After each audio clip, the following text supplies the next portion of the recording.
Boqqoolloon bara baranaa kana keessa seeraanis hin tolle. Hin bade bishaan dhabe natti fakkaate yeroon akkasitti ilaalu.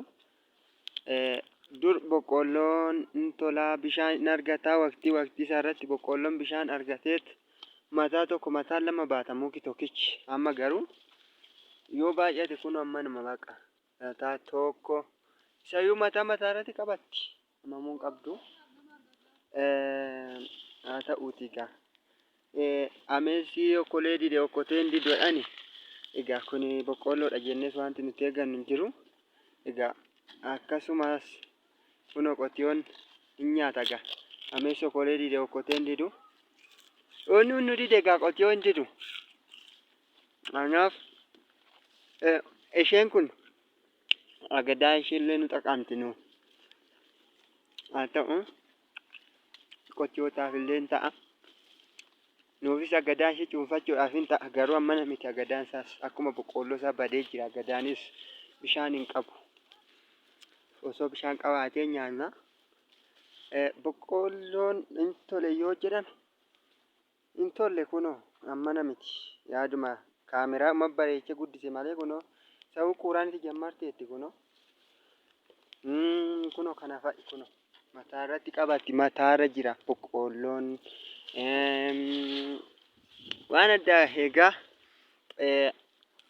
nyaatu qotoonis.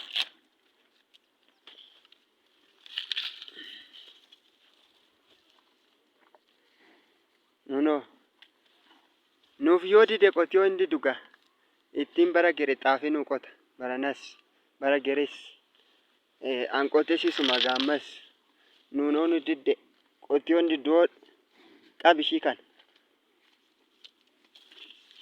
Boqqoolloon isaa gurguddaa fakkaata. Kun nama boqqoolloo guddaa fakkaata. Garuu qotiyyoodhaaf afaanuma tokko. Nyaadhaa dhugaa.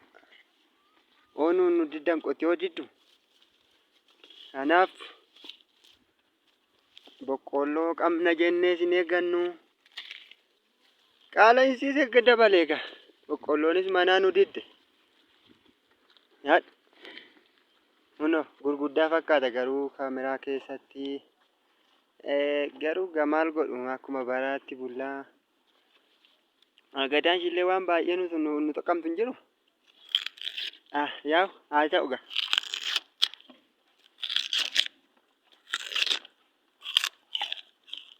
Agadaa keenya otoo nyaannu haasaa keenya hin dagannu. Baranas akkas taasee bara geres akkas ta'an baqa. Jireenyi katamaa yaadde gaa. Waan annan qota eegus hin jiru. Hulattanyaa daarii midhaan qotte qamalee hin jira. Agaatti tola. Waan hundaafuu sin jaalannaa. Viidiyoo keenyas daawwadhaa ittiin bashannanaa isiniin jennaa. Nagaan turaa. Fayyaa nu ta'a baay'ee sin jaalanna.